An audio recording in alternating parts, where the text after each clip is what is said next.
आज जी 16 वर्ष के ही थे। उसके साथ ही सबसे पहले उनके पिता का निधन हुआ। फिर कुछ वर्षों बाद उनकी माता का निधन हुआ।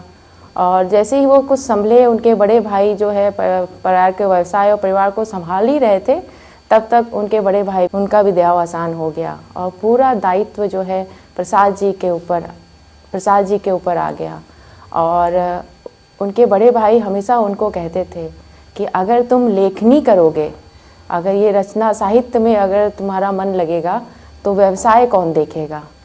कभी कभी वो बहुत द्वंद्व से भी घिर जाते थे, क्योंकि उस समय जो व्यवसाय था और जो सेवक पूरे व्यवसाय में थे 500 से के लगभग थे, तो उनके परिवार का सारा भरण पोषण ये व्यवसाय पे ही निर्धारित था। इतनी आपदाओं के बाद भी जयशंकर प्रसाद कभी भी अपनी परिस्थितियों से हार नहीं माने और न ही उन्होंने साहित्य साधना से मुंह मोड़ा। घर की परिस्थितियों को संभालते हुए अपने कमरे में ही साहित्य सृजन करते रहे।